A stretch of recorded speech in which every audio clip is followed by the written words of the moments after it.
ఈ వీడియోకి restaurant owners relate అవుతారు. ఒకసారి వీడియో చూడండి. అన్ని బాగున్నాయి, ఎవ్రీథింగ్ ఈస్ గుడ్. అంత బాగున్న తర్వాత సడన్ గా అన్ని బాగున్నాయి, ఎవ్రీథింగ్ ఈస్ గుడ్. అంత బాగున్న తర్వాత సడన్ గా అన్ని లెఫ్ట్ అవుతుంది. కౌంటర్ లో డబ్బులు దొబ్బేస్తున్నారు. అసలు నువ్వు వెళ్ళావు అనుకోని టోకెన్ అవ్వకుండా బిర్యానీ ఇచ్చేస్తున్నారు.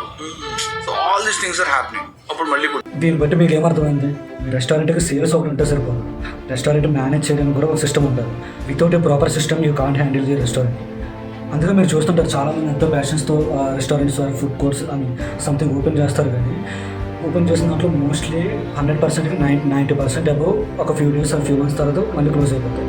రీజన్ ఏంటంటే ఇదే, ఎందుకంటే వాళ్ళకి కాస్ట్ కంట్రోల్ చేసుకోలేరు, రెవెన్యూ ప్రాపర్గా మేనేజ్ చేసుకోలేరు, స్టాఫ్ కస్టమర్స్ని ఎట్లా హ్యాండిల్ చేస్తారో తెలియదు. అందుకని రెస్టారెంట్ కోసం POS సిస్టమ్ అని చెప్పేసి ఒక సాఫ్ట్వేర్ ఉంటుంది. ఆ POS అంటే పాయింట్ ఆఫ్ సేల్ అనమాట. సో యాక్చువల్లీ POS అనేది ఓన్లీ రెస్టారెంట్స్కి కాదు, ఏ స్టోర్స్ వాళ్ళైనా సరే యూస్ చేసుకోవచ్చు, లైక్ కిరాణా stores or mobile stores whatever it is. But restaurant వచ్చేసరికి రెస్టారెంట్ POS అని చెప్పేసి మళ్ళీ సపరేట్ అందులో సబ్ మాడ్యూల్ ఉంటుంది. అది మీకు కంప్లీట్గా రెస్టారెంట్ టైలర్తో ఉంటుంది అనమాట.